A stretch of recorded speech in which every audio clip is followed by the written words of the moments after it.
Welcome to Washington Hospital Today, dedicated to informing residents about healthcare topics and issues. Through programs featuring community forums and free health and wellness classes, our goal is to empower community members with the information needed to make informed health decisions. Washington Hospital has been providing health care to the residents of the Washington Township Healthcare District for the past 60 years.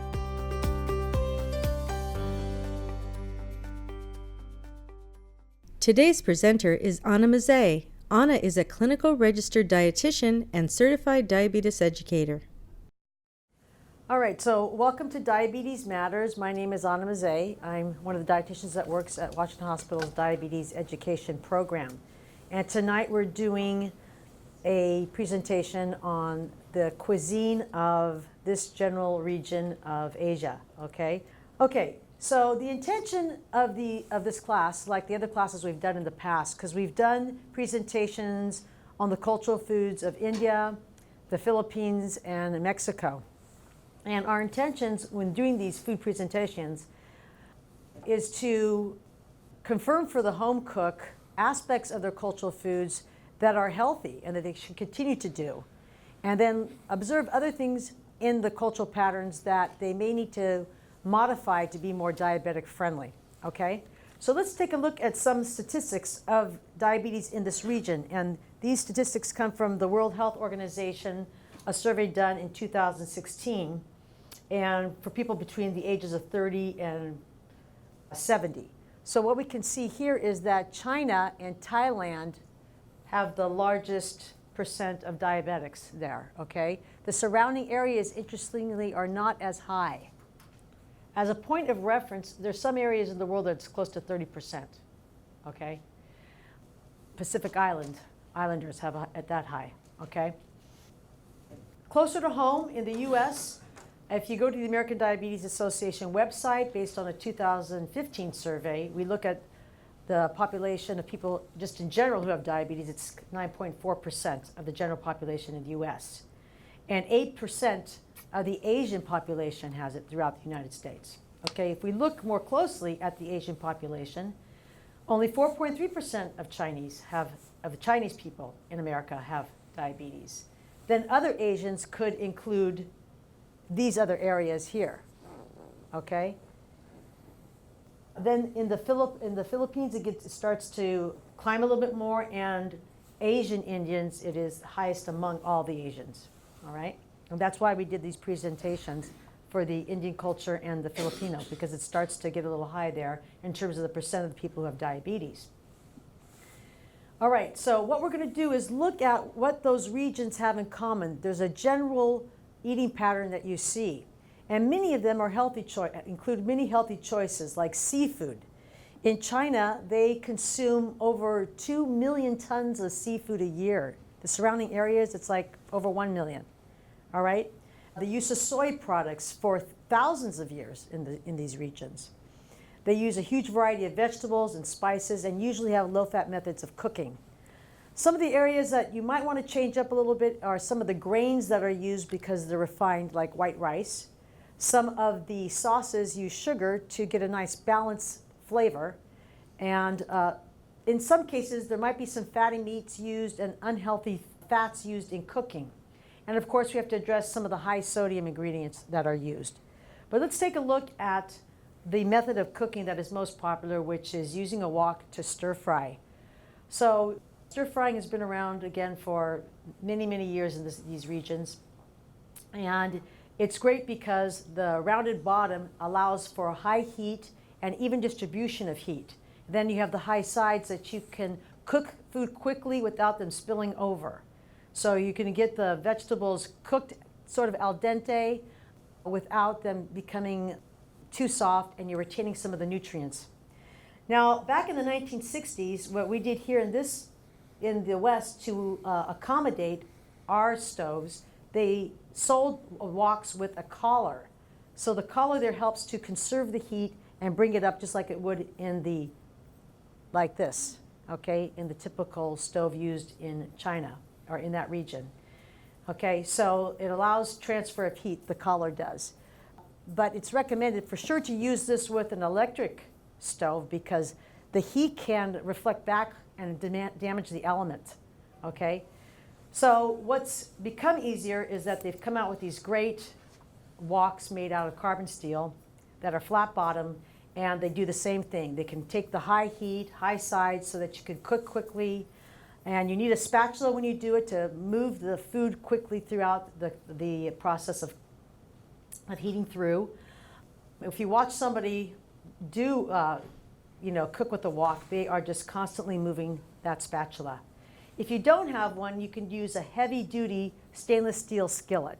It'll do the same thing, but it's not as high, so you're going to have to remember to keep the food in there, okay? So a wok can do other things besides stir fry, right? It can stir fry. You can do a little pan frying, braising, steaming. It's very multi-purpose, many ways of cooking with it. Boiling, poaching. All right, you want to use an oil that has a high smoke point. It's not going to start flaming on you, right? Canola oil, peanut oil, grapeseed oil.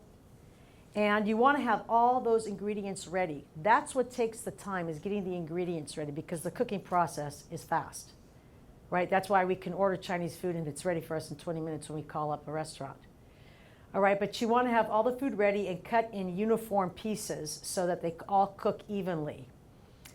You want to make sure that they're dry, like the vegetables. Make sure that they're dry. Some people may not think about doing this, but using a salad spinner to make sure that they're really dry, because if not, you could end up putting it in there with too much water and it's going to end up boiling it, okay? That's especially important not to overcrowd it, because then again, you're going to have that boiling instead of that quick stir frying. You want to sear the meat, not boil it, okay? So when it comes, usually you're going to get the oil really hot in the pan, swirl it around, and put your protein source in there. Okay, typically not more than a pound, maybe even less than a pound. You're going to hear it sizzling. You're going to get that nice sear on the meat. See that it's cooked kind of through it, and then put it to the side, and then you're going to cook your vegetables in it, and then add the meat back in with a sauce. Okay, so you're not meant to cook everything at one time there. All right, so don't crowd it. You should hear that sizzling action going on, and you're constantly stirring, all right? The other method of cooking is steaming, which is very low fat, right? You can steam fish, vegetables, desserts even, dim sum. A lot of the dishes that are served are steamed when you go to dim sum. And what I'm mostly familiar with are those things right there. The pork dumpling, or the pork bun, and then those dumplings, right? Now, individually, those little dumplings and the pork bun, they're not that high in carb.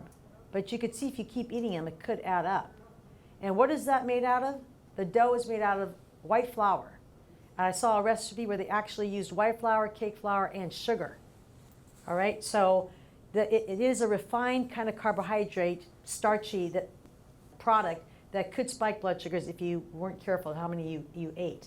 What I like about steaming is that it holds moisture in. So if you want to reheat something, instead of drying it out like in the microwave, I like the fact that you can bring the moisture back in the food by steaming, okay?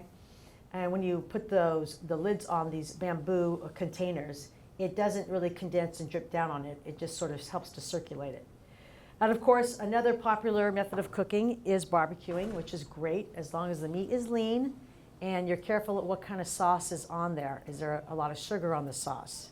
I noticed that a lot of the products that when you go to a restaurant, you might see that there's red in the ribs or red in a barbecue chicken, something like that goes on when in Chinese cooking. They add red food coloring because it's a sign of good luck, actually, okay? The other popular item that's in all this region are different kinds of soups. And it's usually a broth-based soup, not like cream-based soup, typically. So in this case, we're looking at a hot pot, and this looks like two different kinds of broth, maybe beef, chicken over here. What's great is that you don't have to cook anything before you serve this. You just got to make sure you cut all this up, right? That might take some time. You know, at the store, just going back to thinking about the stir frying, how the vegetables, you got to cut them up and have them ready to go. If you go to the store nowadays, they have kits where the vegetables are already cut up for stir fry. So that's very convenient and handy for people if they don't want to take the time to cut things up. And same with that for this kind of purpose too. You want to cut the meats lean because you want them to cook fast. And a lot of the times it's recommended to kind of partially freeze it so you can cut it thin. A butcher might be able to do it also for you. All right? So you've got chopsticks to put your meat in and pull it out. You've got like a little strainer to put vegetables in and pull them out. Usually you have a side bowl where you could put some noodles or a sauce to dip your meat in. Okay? And it's sort of like a fondue. It's communal eating. So you better like the people you're doing it with, okay? All right. So as I was talking about soups being so popular, congee is a very popular soup. It's like the ultimate comfort food for these cultures. And it's typically like some rice with a lot of water boiled down to make it like a porridge. And they do put like cilantro on it, some garlic, that type of thing, green onions, scallions, sometimes a pickled vegetable. Meat is also used, but remember, rice is kind of a refined carbohydrate. So maybe looking at other grains to do this with. This is a picture of using millet, which is a whole grain. And typically in the northern part of China is where wheat is grown and millet is grown. Okay, so this goes way back to ancient times in China too, using millet. All right? Has anybody ever tried millet here? Okay, you can buy it at a lot of the Asian stores, Indian stores, and also at some of these grocery stores where you have them in bulk. And then you might want to just take a little bit and see how you like it instead of buying a large container, okay? All right, so the other method of cooking that you should not do is fry not. In any culture, right? If you consume too many deep fat fried foods as your regular method of cooking, what happens is that there's a chance you're going to gain weight, and weight gain can worsen blood sugars. So we don't want to do that. All right, let's take a look at this beautiful picture of northern Thailand where this is a tea farm. And of course, tea is widely consumed around these regions as a beverage. But you know, they also use soup as a beverage at a lot of the meals too in these regions. So tea, of course, is great because the green tea, the black tea, they all have antioxidants, which play a role in preventing diseases in our bodies.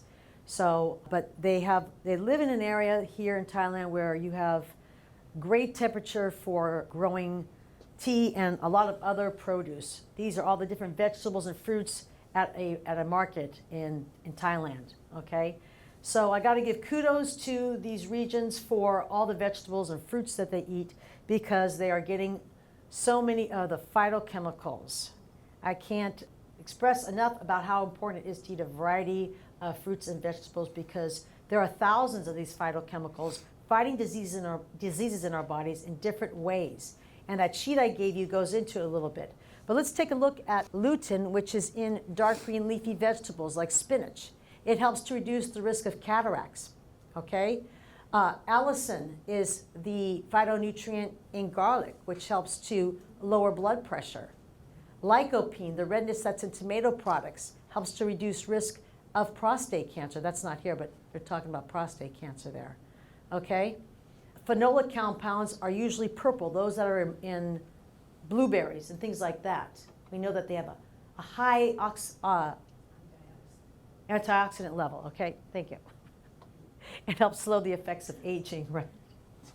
I rub them all over my face every night, those blueberries. Okay. All right, so they work in a number of different ways, but one of them is functioning as antioxidants. And as I mentioned, they put the kibosh on dangerous chemical reactions that are happening in our body. Okay, so let's take a look at misunderstood soy. That's the other product that is used throughout these regions, are soy products. Okay, so soybeans, immature soybeans, edamame, tofu, soy milk. These products are cholesterol-free because they don't come from animals, right? Only animal products have cholesterol. They're low in saturated fat and high in unsaturated fats, specifically polyunsaturated fats, soybean oil. The beans, the dried soybeans, are high in fiber, and so are the edamame, which are really an immature soybean. B vitamins like folate is critical for helping prevent heart disease and necessary during pregnancy. Okay, minerals like iron and zinc. So scientists have been studying soy products for these nutrients for many years, and especially for phytochemicals. I do want to mention also that they are high quality protein. How do we define a high quality protein? Is one that has all the essential amino acids that our bodies can't make. So there's like 8 essential amino acids that our bodies can't make. And so we can get them from animal products and from soy.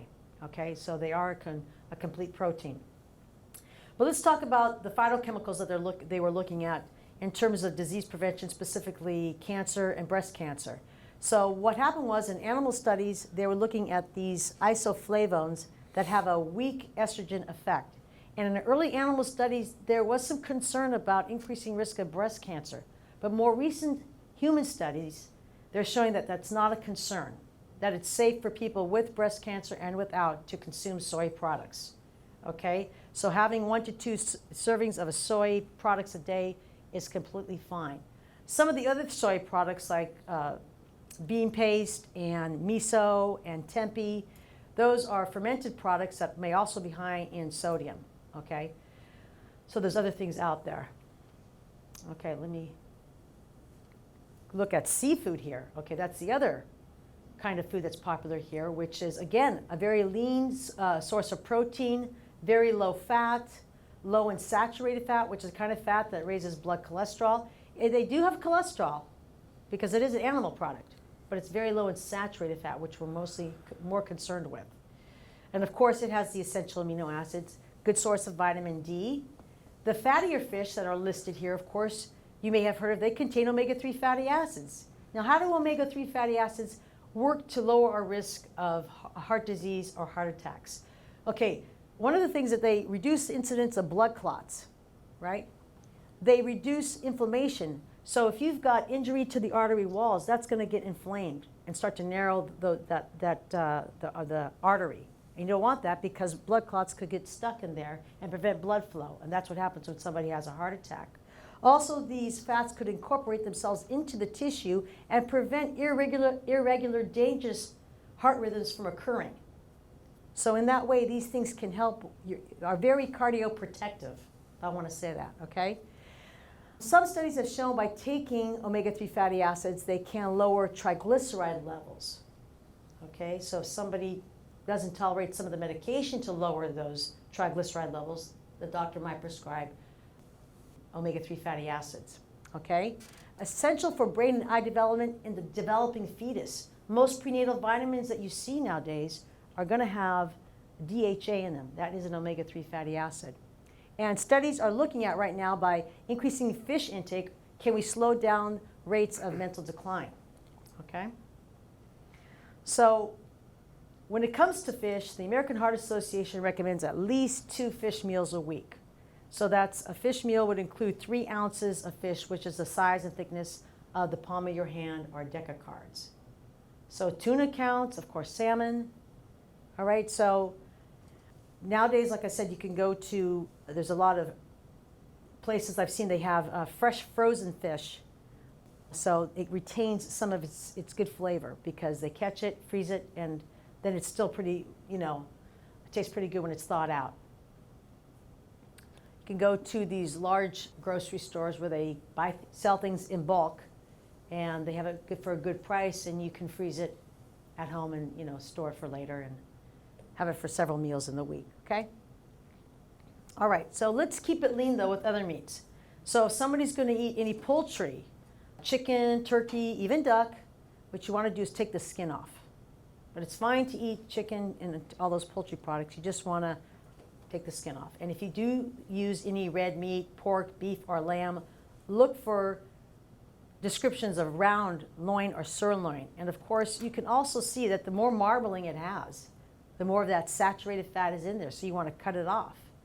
If you make a soup with any of these things, you want to let it get cold and then skim that fat off the top, because that's the saturated fat that's coming to the top and getting hard. And avoiding some fatty meats that are obvious, ribs, sausage, and as I mentioned, marbled meats, okay? But typically in Chinese cooking, going back to what I was saying about the stir fry, is that it usually includes plenty of vegetables that, again, are cholesterol-free, low-fat, high in fiber, loaded with phytonutrients. and small amounts of meat to flavor the vegetables that are being stir-fried. It's not usually that much meat in the stir-fry originally. It's just to flavor the meat. Okay? So let's take a look at whole grains and defining what a whole grain is, because this is where things might need to be changed up in this cuisine. Okay, so why do we push people to have whole grains? It's because when you go into something that's processed or refined, you're removing all this good stuff. Okay, this bran layer, which has B vitamins and trace minerals and fiber, of course. You're removing the germ that has important oils and antioxidants in them. And then all that you're left with is pure starch and some protein. So in digestion, it's very easy for enzymes to break this down fast and flood the bloodstream with glucose or blood sugar. It's going to take a little while to break through this. Okay? So there's many things that affect the blood sugar response at a meal. So having whole grains at the meal, having vegetables at the meal, and protein. When it's a mixed meal, typically blood sugar response will be better. Okay? So that is why we push for whole grains and discourage processed types of grains. Okay? So let's look at what would be the advice for rice. Portion is always the concern number one. Okay, we always use that doesn't mean I'm mad, okay? Power to you. Yeah. This is the description of the portion somebody should have for themselves, right? Like 1 fistful of cooked rice, something like that. Okay, start out with controlling the portion and maybe start to mix white rice with some brown rice or black rice. Black rice is also called forbidden rice because it was not allowed for other people except for the emperor. So tonight you're going to be all emperors because I cooked the black rice for you to taste, okay? Anyway, there's red rice and of course wild rice, which are all going to be more whole grain. In addition to these types of rice, you can look for different types of grains altogether. The millet, quinoa are good substitutes for rice. So this is what quinoa looks like. It kind of looks like it has a little tail inside of it. I don't know if everybody's tried it, okay? The other thing that's kind of popular now to replace rice, or some of your rice, is riced vegetables, specifically cauliflower. So people have tried that, okay? What I would recommend is that you cook the rice, maybe saute the cauliflower, and then put them together. Because if you're used to having 2 fistfuls of rice for a meal, and you really want to cut down to 1, add a fistful of already cooked cauliflower. Because if you put the cauliflower with the rice in the rice cooker, it's going to be too mushy probably, okay? So you can easily just cut it. You can grate it. You can put it in, you can get the cauliflower and put it in a Cuisinart. You can buy it already riced. So visually, it looks like rice. That's half the problem being solved right there, is to get it looking like it, okay? They've also, this package has riced cauliflower and broccoli. Okay, so let's look at noodles. Okay, Asian noodles are very popular, right? So udon noodles could be made with whole wheat, but you gotta check the label and the ingredients. They could start out with wheat flour. Wheat flour is not whole wheat flour. It has to say whole wheat flour. Buckwheat noodles, although buckwheat has the word wheat in it, it's really not a wheat product. That's why people who have like problems with gluten can use buckwheat, okay? But I've even looked at some of these soba noodles, and again, the first ingredient is wheat flour, maybe mixed with some buckwheat. So you got to check it out, okay? There's somen noodles, and then you've got rice noodles here, bean thread noodles, also cellophane noodles. And again, these tend to be very processed. You don't have much fiber here. Okay, like each of these wonton wrappers by themselves are not that high in carbohydrate. Okay, but depending on how many you eat, and it's refined, you know, something to consider. The best way to know how a food affects your blood sugar is to check before and 2 hours after the meal, okay, to see if you can have a food often. Is it spiking your blood sugar more than 50 or 60 points? That's what you kind of want to see, all right? So let's talk a little bit more about noodles. Again, portion control is the most important thing. Selecting maybe a whole grain noodle. Next, in December, we're going to be having a food presentation on Italian food, and that's when we might try these noodles made from lentils or beans. So that's becoming more popular too. So they're going to have more fiber in them, and they're going to have more protein because they're made from lentils and beans. The other thing people are doing now, just like with the rice, substituting for the rice, cauliflower substituting for rice, you've got spiralized vegetables. So you can get this, looks like an expensive device, something a little less expensive, or buying them already spiraled. These are called zoodles because it's spiraled zucchini, okay? So has anybody tried any of these? Because you really can't taste the zucchini. It doesn't have a strong taste, but it's taking up space there, okay? And filling you up with more than just white noodles. So I don't expect people to go all this way now and, you know, get your spaghetti sauce and just do all zoodles. The point is to maybe try some regular noodles mixed with it, you know, and gradually, maybe gradually then you can do that. Because you are allowed carbohydrate at the meals. The intention is not to omit them, okay, but to control the portion. All right, now, this is a kind of interesting item called miracle noodles, which come from the Congee yam, which is from Japan. This is called the devil's tongue or elephant ear also. And when you open it up, it looks like this. And they had these for some time. Shirataki are miracle noodles. Okay, so visually, again, looks like noodles. But all they are is a glucomannan, fiber, and water. It's a viscous type of fiber. So when you look at the label, it's like a dream come true. 0, 0, and 0, right? Now somebody might say, well, they taste like that too. You're going to taste it tonight. Okay, so I'll tell you what it is. There isn't much taste. There is a texture, okay? I had a patient tell me the other day that I shouldn't say this, but it tasted like rubber bands, okay? You'll see tonight, because what I did was, in the pad thai that I made, we mixed regular rice noodles with these. So there's a combination. Again, not to get rid of the real thing, but I'm going to combine them, okay? All right, so again, very high fiber and can replace some of the noodles in a dish. All right, so let's take a look at that beautiful scene. That, again, it doesn't even look real. It looks like heaven or something. It's incredible. Anyway, I see all that water and it makes me thirsty because I think about when I eat too much salt. Okay, so this is a concern in some of the Asian cooking. We don't realize how much sodium is in some of the ingredients. It's a big ouch, okay? The recommendation is not to have more than 2,300 milligrams of sodium a day. What's interesting, just before I came here, I had a patient, and there was this packaged Vietnamese soup you could buy, right? The serving size, it was this big. The serving size was half the bowl. And half the bowl had 1,000 milligrams of sodium. Okay, that's frightening. Okay, so let's just, I wanted to compare a tablespoon. So most people aren't using a tablespoon of salt. Of course not, but I just wanted to keep it all the same. But commonly used ingredients are soy sauce, which is almost 900 milligrams of sodium, and fish sauce. Now, the thing about that fish sauce and a lot of these things is that they're fermented. So they have an extra interesting flavor to them, I'd have to say. The smell and everything is really enticing. But you can do well with less of them, okay? So you can see that this is only a tablespoon. These are not the foods. This is not even a meal, right? And you're spending a lot of sodium on condiments, all right? So like tamarind paste, I don't know, anybody had that tamarind paste? It's kind of a sour tasting thing, but it's low sodium.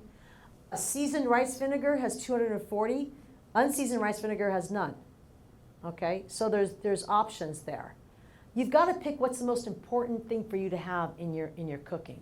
If it's the fish sauce, maybe you can do with less soy sauce. Or, you know, pick and choose what you really need to make the food flavorful for you, but you can't use them all. Okay? So, how do we slow down on use of sodium? Become aware of all the ingredients with sodium. So maybe you don't realize that the broth you're using is regular sodium broth. It's important to try to get maybe some low sodium broth or unsalted broth to begin with, and then season from there. You don't realize that that might be full of salt. Or if you're using meats like ham or something like that, that's going to leach out sodium into a broth or your dish, okay? So sometimes also people just add things they're not even measuring. Maybe take account of how much is currently being used. How much am I using in these things? Maybe it's not so bad. Okay, use half of the usual amount once you figure out how much you're using, and really focus on fresh ingredients. Okay, getting away from processed foods, like we said, that packaged Vietnamese soup that I was just saying. Make it from scratch. Okay, and avoid things that are cured, smoked, or pickled. I actually went online to look how to pickle vegetables with less salt and sugar, and there are recipes for that. Okay. But using spices, herbs, citrus, vinegars, that's what this cultural cuisine is all about, are those flavors. When we look at these ingredients, no, wait, let me go back to something here. Okay, all these ingredients, using sweet, sour, bitter, and umani, okay? Those are the flavors outside of salt that you want to focus in on, okay? Japanese umani, I don't mean to keep saying umami, that was good. Can be translated literally to pleasant, savory taste. All right? So this is what you taste in soy sauce. But there's foods that have a naturally occurring in them. So for example, you know MSG, monosodium glutamate, that was used in a lot of Chinese cooking? Okay, glutamate or glutamic acid is in these foods. It's an amino acid. So when you cook down tomatoes, you're going to get that special flavor, okay? Of course, mushrooms are just brimming with that flavor. These are nucleic acids that are in foods that also have that same kind of savory, very pleasant flavor, umami, okay? But of course, all these other interesting types of herbs and spices that are used in Asian cuisine that are sometimes forgotten, that they also have really good medicinal properties too. So for example, star anise tastes like licorice. It has anti-inflammatory properties. Ginger is very popular. I mean, we're just scratching the surface of some of the things that ginger can do, helping with anti-nausea and indigestion. Cinnamon plays a role in blood sugar control, helping insulin to be more sensitive and actually helping with slowing down some of the digestion of carbohydrates in the gut. Okay? Lemongrass, for people who, there's something called thrush that people get in their mouth. And when they take lemongrass and mix it in a solution and swish it around, it helps reduce that bacteria that's in their mouth, okay? Actually, thrush, I believe, is a yeast, okay? Coriander and cilantro. So cilantro is the green leafy, often it's called coriander in some cultures too, but here we know it as cilantro, and the seeds are the coriander seeds, and they also have anti-inflammatory activity. I wanted to put sesame seed here because, well, first of all, it adds intense flavor to foods without using a lot of oil. It's so delicious and it has that intense flavor that permeates, okay? But it has unsaturated fat in it and vitamin E in it also. And peppercorns also have antioxidants and can increase nutrient absorption of certain vitamins in digestion. And you wouldn't think that since they can be so spicy and everything, but they actually help absorb certain nutrients. So go ahead, start to flavor with the foods with these things instead of so much salt, okay? Or salty ingredients. All right, so here are desserts. Every culture has them, right?